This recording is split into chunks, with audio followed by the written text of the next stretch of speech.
দাবি মোদের একটাই, নিরাপদ সড়ক চাই। দাবি মোদের একটাই, দাবি মোদের ব্রিজ চাই। ফুট ওভার ব্রিজ চাই, নিরাপদ সড়ক চাই। দাবি ফুট ওভার ব্রিজ চাই, দাবি মোদের একটাই, নিরাপদ সড়ক চাই। দাবি মোদের একটাই, দাবি মোদের একটাই, ফুট ওভার ব্রিজ চাই।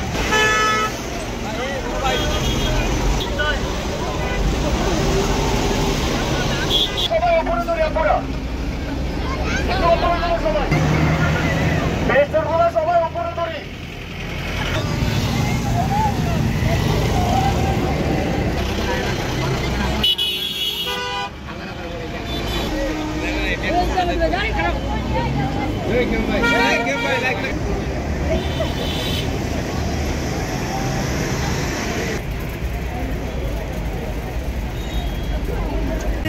দাবি মোদের একটাই, দাবি মোদের একটাই, ফুট ওভার ব্রিজ চাই। ফুট ওভার ব্রিজ চাই, দাবি মোদের একটাই, দাবি মোদের একটাই, দাবি মোদের একটাই, ফুট ওভার ব্রিজ চাই। ফুট ওভার ব্রিজ চাই, দাবি মোদের একটাই, দাবি মোদের একটাই। যে এই জায়গাটাতে ফুট ওভার ব্রিজ না থাকার কারণে অনেক অ্যাক্সিডেন্ট হচ্ছে, এতে মানুষের জীবনের সংশয়। একটা ফুট ওভার ব্রিজ হলে অনেক মানুষ প্রাণে বাঁচবে, আহত হওয়া থেকে বাঁচবে। এটা যেমন আমাদের দেশের কল্যাণ, জনগণের কল্যাণ। তাই আজকে আমাদের এই মানববন্ধনের মূল দাবি হলো তুরাগ বাকুরতা মূল সড়কের যেখান দিয়ে যে রাস্তা দিয়ে প্রায় 30টি গ্রামের লোক পারাপার হয়, এই রাস্তার সামনে আমাদের একটা ফুট ওভারব্রিজ একান্ত দরকার।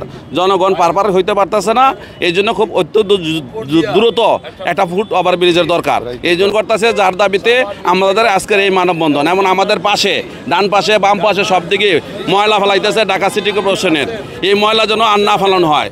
আমরা সাভার উপজেলা প্রশাসনকে জানাতে চাচ্ছি যেন এই ময়লা আগামী 7 দিনের মধ্যে করে দেওয়া হয় এবং আর কোনো ময়লা যেন এখানে না ফেলানো হয়। যদি তাই হয়, এই ময়লা যদি পরিষ্কার না হয়, আগামী 7 দিনের মধ্যে পরবর্তী 7 দিন পর আমরা সাভার উপজেলা ঘেরাও করব এবং আমাদের এই দাবিতে আমাদের একটাই দাবি যে এখানে আমাদের ফুট ওভারব্রিজ চাই।